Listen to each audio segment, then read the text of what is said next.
Hello, once again. We're here with Turtle Talks. I'm here with the MOBA expert himself, Stephen Den, in charge of Guava Gaming's MOBA division. So he's going to be going into the MOBA updates that happened this year. Yep. First things first, uh, the bigger MOBA and the more popular MOBA at the moment, and probably will remain the most popular MOBA due to its easier to get into nature and probably just overall eye appeal because of the animation of the game. League of Legends. Now, League of Legends, they have a new season every year. They go through a whole bunch of changes, but because of those changes, what actually sparks it is the World's Championship that Riot does. Now, Riot as a company, they know what they're doing with the to actually schedule everything. Oddly enough, with this being their third season of LCS. I don't entirely know because I started playing in season 3. Yeah, and I wanted, yeah, because they only started signing players and giving them salaries about 2 years ago. So yeah, because that's when it like started getting really big. Um, since then, teams have been playing a lot more. People have been moving around, trades, and all that good stuff. But what we're here to talk about is the League World Finals. Now, I watched what I could of it, but with it being a different day in a different place, different time, every day, and having best of fives for everything and no losers bracket, it seemed iffy to me because I don't like the thought of all in or nothing because that's not how League is. Because if you have a bad day or something, what are you gonna do? You're out of the tournament. Sure, you have 5 games to bounce back, but it's not gonna matter after those first 2 games. If you go on tilt, which by the way, if you do not understand the word tilt, tilt is when you get so overly angry at yourself in the game, you just start playing horribly. Like, you can't last hit, you can't land your spells. I've been on tilt. It's not fun. It's just not fun. But that being said, Worlds went pretty much as expected. They're really Coup Tigers was an underdog, so to speak. They did well to take 1 game off of SKT Telecom, but let's face it, all of us knew SKT Telecom would win that tournament. It was just they were just that much better. Not necessarily because they're Korean, but they were just good. Yeah, I sat there and watched the match. It. I mean, I was happy when Coup won because I was like, okay, maybe we got something going. Then SKT1 just said, no, no, this is not happening. Yeah. I was just happy that they took 1 game off. I hate seeing 3-0 finals. It's just not fun. But one thing that actually is worth noting of SKT Telecom is that they actually just completely subbed in their match versus their 3 matches versus Origin. Their mid Faker. Yeah. Faker actually did not play during versus Origin. They let their sub play, which I find is odd due to the fact that he's only a sub and should only be playing if Faker's incapacitated or unable to play or feels unfit. Which maybe he did for that game. I couldn't tell you. I didn't actually see any news about it. Only news I really followed about League that at that time was the fact that Gragas was banned because of his game-breaking glitch. and then in turn Gragas got Ziggs and Lux completely banned. Lux I didn't really care about because, quite frankly, she's not that high a priority of a pick in Worlds or just higher level in general. But Ziggs being a very high wave clear, lower skill cap, but high skill ceiling, and Gragas being one of the more popular junglers of the tournament, it seemed wrong to just take it away. Because just a quick hotfix would have, I feel, would have been better. It may have caused some other bugs, but they didn't find the Gragas bug until, like, the 6th, I think it was KT Rolster versus Ku Tigers. No, it was Fnatic versus Ku Tigers. And that was only game 2. So they played however many games with this bug and no one found it. So why not just hotfix it real fast and let the players play how they know how to play? It's not that hard to release a hotfix. You guys do it, they do it on PvE all the time. Now, enough of League talk. Next, we're going to talk about the Dota 2 majors.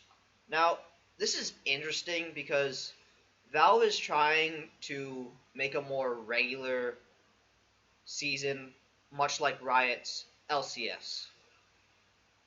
Basically, Dota 2, Valve, Gaben, whatever you want to affiliate it with, is trying to let the scene not stagnate by telling everyone, okay, you have until this day to finalize roster changes, and then if you actually make roster changes after the fact, good luck getting into our thing, because you have to go through open qualifiers, into another open qualifiers, into actual qualifiers.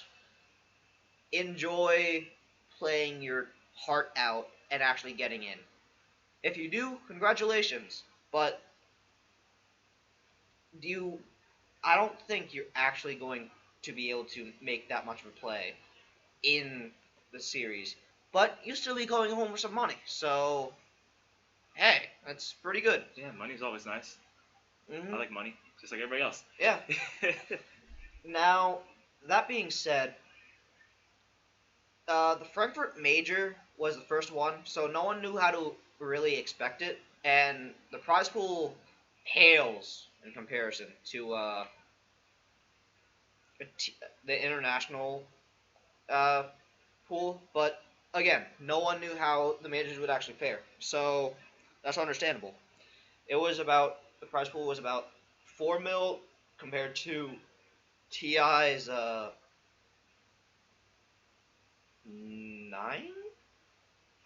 21 mil? It was something high. I can't remember off the top of my head right now. But the run in Dota 2, it spanned about maybe the week, because that's how they want to do it. We're gamers. We like to just binge. If we're in the groove, we play all day. Not gonna lie, I've had my day-long sessions before. Mm-hmm. Yeah, I'm not proud of it, but it does happen. It happens, and if you want to be competitive, that's how you do it. None of this week-long break to prepare for games. You take that night, or you take the 2 weeks prior to the event to boot camp, which, if you do not understand the term boot camp in this sense, boot camp is when all the players of your team, plus manager or whomever else, gathers up into a team house and plays, so you can consolidate your team morale, team communication, all that.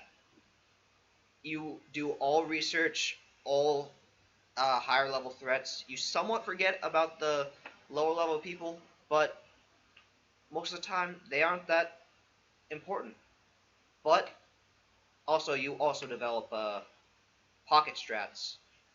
I know for evil geniuses specifically, PPD loves to find a pocket draft for two two of his heroes, Abaddon and Treant. I don't think we actually saw them, but with PPD, it's always a possibility. Now, the actual results of the Frankfurt majors were interesting because one of the higher teams, ranked teams, were not able to make it due to the fact they had visa issues. Now, this is partially because China's harsh regulations on visas and going places, but this was clearly just a clerical issue with uh, Super, I believe. Super, the way it works in China, from my understanding of the post, was simply he was registered in living in two different places. So when he actually moved to his new place, the file on his old place never changed. So he was not able to get a visa due to conflicting Chinese government. So they had to be replaced last minute. So they got Newbie Young to replace them, which was the third place Chinese qualifier team, which is understandable. But enough of that. The actual group stages and then main event, it was pretty good. From what I saw on the stream, they all did. They all played their hearts out, and was a loser bracket. So there was a little bit of leeway so that you could just go down, but you don't want to fight your way through the losers bracket. That being said, someone actually did all the way through the losers bracket to the grand championship. Yeah. Pretty much stomped on Team Secret, the odds-on favorite to actually win the tournament. Yeah, it was kind of unreal. OG, previously being Monkey Business, have very good players, and Moonminder, he played out of his mind. He did a lot of work. No Tail, or I guess I can call him by his full name, Big Daddy No Tail. He plays a mean carry. He's very versatile, and their pocket picks were something to be reckoned with. But being dropped down to losers bracket right away, and then going through the best of one, and then 1, 2, 3, 4, 5 best of threes day after day, fighting for your life, they did their job, and they deserve the victory. Now,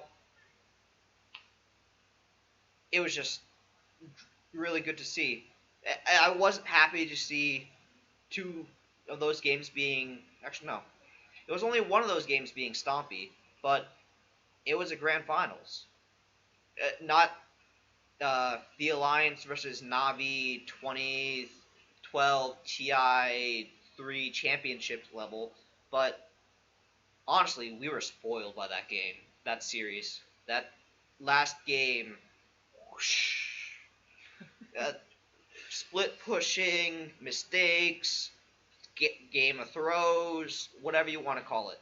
But Alliance came out on top at the end. But that's pretty much it for this episode.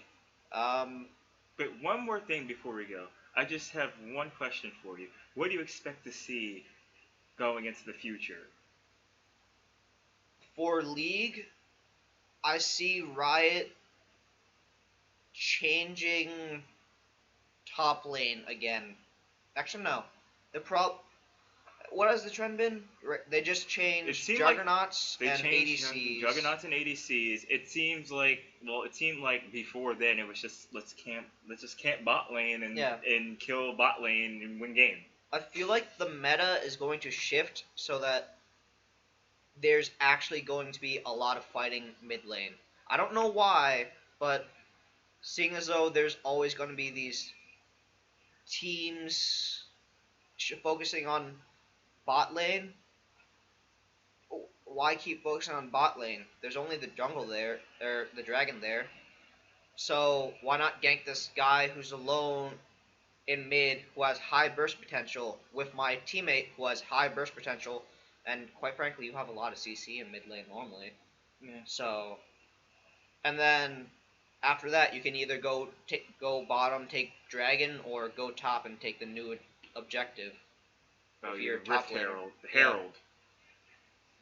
As for Dota, I see maybe 2 more team changes. Navi should be finalizing their roster in 2 days, seeing as though that's the deadline. Unless they're aiming for the next major, which I would understand. I am looking forward to the mid-December patch for Dota. I am praying for the new last 2 heroes to be imported from Dota 1, Arc Warden and Pit Lord. I feel like if they actually get into neither of them should be put into Captain's mode, but they're gonna be fun to play. Arc Warden being actual not fair at all. Arc Warden's gonna get very heavy nerfs. Earth Spirit is gonna get slight nerfs and be put into Captain's mode eventually. Terrorblade will be slightly nerfed so he actually is fair again and put into Captain's mode.